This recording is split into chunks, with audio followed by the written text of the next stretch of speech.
ओम शांती. आज 9/7/2026 साकार मुरलीचे सद्गुरुवारचे महावाक्य. आज बाबांनी बृहस्पतीची दशा, वृक्षपतीची कृपा आणि मुलांवर असलेली बाबांची सद्गुरूची कृपा याबद्दल विशेष प्रकाश टाकलेला आहे. त्याचबरोबर अविनाशी रुद्र गीता ज्ञान यज्ञ, ज्याचं नाव राजस्व अश्वमेध यज्ञ आहे, त्याचं रहस्य बाबांनी सांगितलं. तसेच बाबांनी आज आपल्या अवस्थेची पडताळणी करण्यासाठी सांगितलं आणि परिस्थितीमध्ये बाबा म्हणतात की भिण्यापेक्षा, घाबरण्यापेक्षा परिस्थितीला शिक्षक समजून शिका आणि स्वतःची चेकिंग करा. याबद्दल बाबांनी आज विशेष मार्गदर्शन केलेलं आहे. चला तर मग आजचे महावाक्य ऐकूया. गोड मुलांनो, वृक्षपती बाबांनी तुमच्यावरती बृहस्पतीची दशा बसवली आहे. आता तुम्ही अविनाशी सुखाच्या दुनियेमध्ये जात आहात. प्रश्न: अविनाशी बृहस्पतीची दशा कोणत्या मुलांवरती बसते आणि त्याची निशाणी काय आहे? उत्तर: जे मुले जिवंत असतानाच देहाचे सर्व संबंधांचा बुद्धीने त्याग करतात, स्वतःला आत्मा निश्चय करतात, अशा निश्चय बुद्धी मुलांवरती बृहस्पतीची दशा बसते. त्याच्याच सुखाचे गायन आहे की अतींद्रिय सुख गोप गोपींनाच विचारा, त्यांचा आनंद कधीही लुप्त होत नाही. गीत आहे आजचं. ओम नमो शिवाय. ओम शांती. आज वृक्षपती दिवस आहे. बृहस्पती वार म्हणजेच सद्गुरुवार. कारण सद्गुरु शिवबाबा सर्व मनुष्यात्म्यांचे बीज रूप आहेत आणि अविनाशी वृक्षपतीची दशा आम्हा मुलांवरती बसते, त्यालाच अविनाशी स्वराज्य, त्याच मुलांना अविनाशी स्वराज्य भेटू शकते. बाबा मुलांच्या सेवेसाठी आलेले आहेत आणि बाबा मुलांना एक कार्य देतात की विविध प्रकारच्या सेवेसाठी, वाचा सेवेसाठी विविध प्रकारचे पॉइंट्स, मुद्दे लिहून काढा, जेणेकरून प्रदर्शनीमध्ये मुख्य मुद्द्यांवरती प्रकाश टाकता येईल. बाबांनी आज सेवेचाही एक सहज मार्ग सांगितला. बाबा सांगतात की आत्मा वास्तविक शांतीधामची निवासी आहे, आत्मा अविनाशी आहे आणि हे रहस्य तुम्ही सर्वांना समजावून सांगा. पुढे बाबांनी सांगितलं मुख्य 4 धर्म आहेत आणि त्या 4 धर्माचे मुख्य 4 शास्त्र आहेत.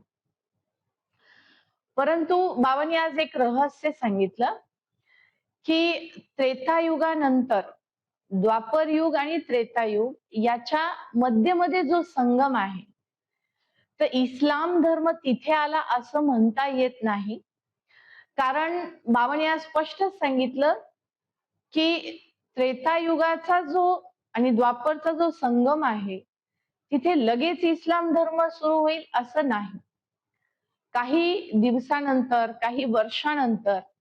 त्यामुळे त्रेताच्या संगम युगाचं, त्या संगम युगाचं इतकं गायन नाही जितकं कलियुगाचा अंत आणि सतयुगाचा आदी यामधील संगमाचं जास्त गायन आहे. कारण या संगमावरतीच कलियुगाचा अंत आणि सतयुगाचा आदी या संगमावरतीच आत्मा आणि परमात्म्याचं मंगल मिलन होतं. त्यामुळे या संगमासच कुंभमेळा किंवा कुंभ असं म्हणतात.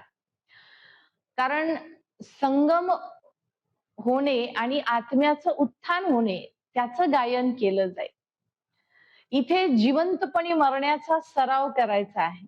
देहाला विसरून आत्मा निश्चय करायचा आहे. जितकी जास्त आठवण तितकी सद्गुरूची दशा, गुरुची दशा, बृहस्पतीची दशा आत्म्यावरती बसेल. बाबा म्हणतात स्वतःची परीक्षा करा, स्वतःची पडताळणी करा की किती वेळ बाबांची आठवण मनामध्ये राहते. आणि बाबा म्हणतात आठवणीमध्ये जर कमी असेल तर आत्म्यामधील जो कट किंवा कचरा आहे तो कमी निघेल. आठवण कमी असेल तर आनंदही कमी होईल, आणि आठवण कमी असेल तर भविष्यातील पदही हलके असेल. म्हणून बाबा म्हणतात अतींद्रिय सुख विचारायचे असेल तर गोप गोपींना विचारा. भक्तीमध्ये सुद्धा गायन आहे, द्या दान तर सुटेल ग्रहण. तर कोणतं दान? तर अवगुणांचं दान दिल्यानंतर आत्म्यावरचं ग्रहण सुटणार आहे. बाबांनी पुढे स्पष्ट करायला सांगितलं की ईश्वर सर्वव्यापी नाही. ईश्वराला सर्वव्यापी म्हणणं मोठी चूक आहे, हे सिद्ध करून सांगा. बाबा म्हणतात की देहधाऱ्यांना ईश्वर म्हणता येणार नाही, ही गोष्ट पण तुम्ही स्पष्ट करून सांगा. पुढे बाबांनी सांगितलं देहधाऱ्यांनी रचलेले यज्ञ व परमात्म्याने रचलेले रुद्र ज्ञान यज्ञ यामध्ये रात्र आणि दिवसाचा फरक आहे. कारण मनुष्याने रचलेलं यज्ञ अल्पकाळाची प्राप्ती करवत, आणि मनुष्याने रचलेल्या यज्ञामध्ये सामग्री स्वाहा केली जाते. परंतु परमात्म्याने जो यज्ञ रचलेला आहे ते ज्ञानाचं यज्ञ आहे, आणि यामध्ये अवगुणांना, विकारांना स्वाहा करायचं आहे. म्हणून बाबांनी यज्ञाचं नाव आठवण करून दिलं, राजस्व अश्वमेध अक्षर योग्य आहे. अश्व म्हणजे घोडा. तर कोणता घोडा? तर ह्या शरीराला सुद्धा आपल्याला स्वाहा यज्ञामध्ये, सेवेमध्ये स्वाहा करायचा आहे. दक्ष प्रजापती यज्ञ रचतात असं गायन असं म्हटलेलं आहे. पण बाबा म्हणतात याचा अर्थ आहे की प्रजापिता ब्रह्माने सर्वप्रथम आपलं सर्वस्व स्वाहा केलं, आणि मग ब्रह्मामुख वंशावली ब्राह्मण यज्ञ प्रगट झालं, आणि त्यामध्ये आपल्याला आपल्या अवगुणांना संपवायचं आहे. बाबा म्हणतात बाहेरच्या तीर्थयात्रेमध्ये किती पैसे खर्च करतात, किती तन मन धन लावतात.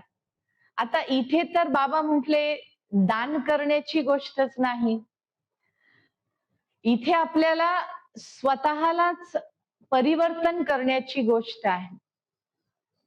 गीत आहे ना, चारही बाजूस चक्र लावले तरीही दूर राहिलो.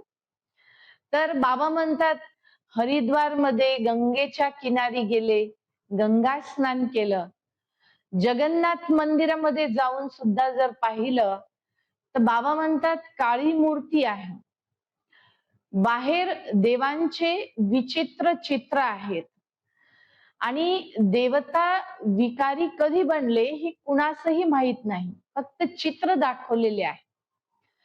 तर बाबा म्हणतात द्वापर युगानंतर देवी देवता जेव्हा वाम मार्गाला जातात, आत्म्याचं पतन होतं, त्याचे गायन, त्याचे एक प्रतिकात्मक त्या मंदिरामध्ये निशाणी ठेवलेल्या आहे.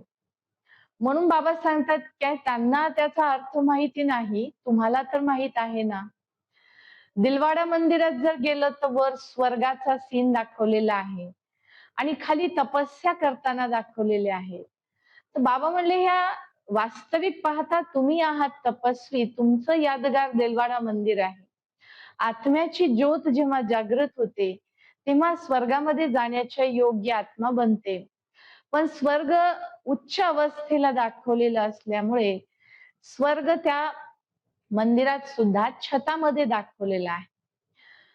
पुन्हा भक्तीमध्ये हे सुद्धा गायन आहे की श्रीकृष्णाचा जन्म तुरुंगात झाला, आणि त्यांच्या वडिलांनी त्यांना नदी पार करून घेऊन गेले, आणि नदीने त्यांना रोखले पाणी त्यांच्या वडिलांच्या नाकातोंडात जायला लागलं, परंतु श्रीकृष्णाच्या फक्त अंगठ्याच्या स्पर्शाने पाणी आपोआप ओसरलं आणि नदीने जलतत्वानी रस्ता दिला.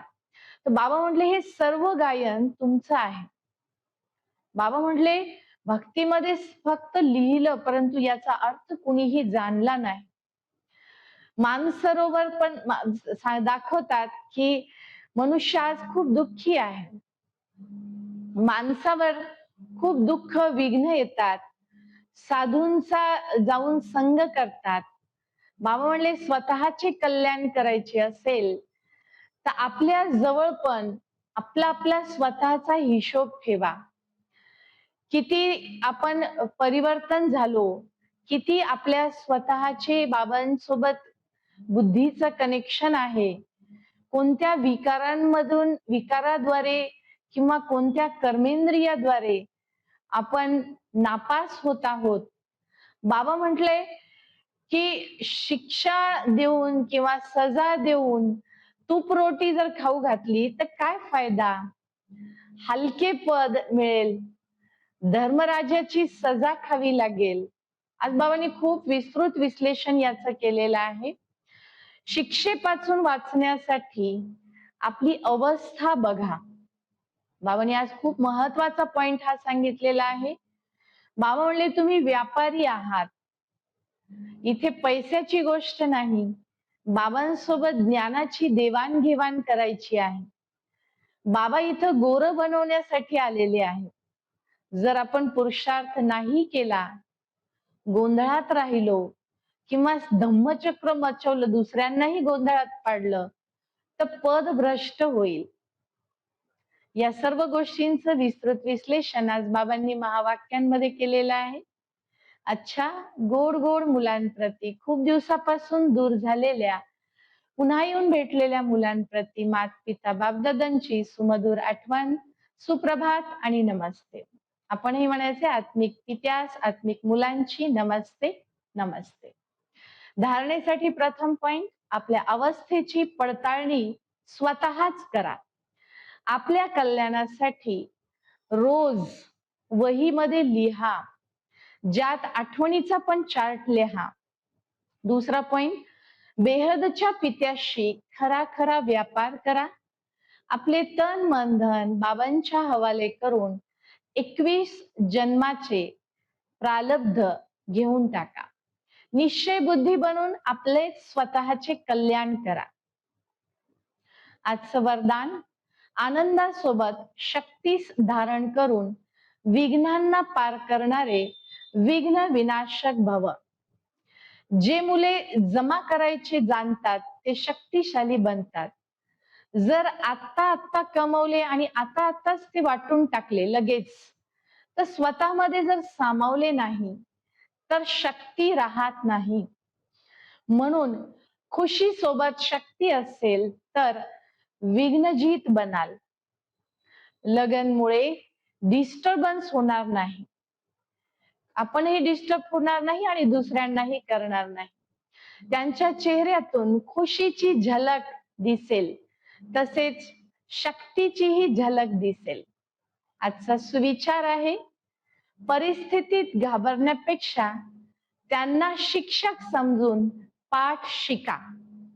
आजचा अव्यक्त इशारा, ज्वाला स्वरूप स्थितीत राहून शक्तिशाली आठवणीचा अनुभव करा. शेवटचा तीव्र पुरुषार्थ आहे जो आता बाकी आहे. पांडवामुळे यादव थांबलेले आहेत. पांडवांची श्रेष्ठ शान, रुहानी शान यामध्ये स्थितीत राहण्यामुळे यादवांची कार्य सोपे होईल, समाप्त होईल. तुम्ही फक्त परेशान आत्म्यांना चैन व शांती द्या, वरदान द्या. स्वतः लाईट हाऊस माइट हाऊस बना, प्रकाश स्तंभ शक्ती स्तंभ बना, अनेकांना सकाश द्या. तर या सर्व गोष्टींचं विस्तृत विश्लेषण आज बाबांनी महावाक्यांमध्ये केलेलं आहे. आज नक्कीच याचा ग्रहपाठाच्या रूपात बृहस्पतिवार सद्गुरुवारच्या दिवशी आपण अभ्यास करूया. ओम शांती.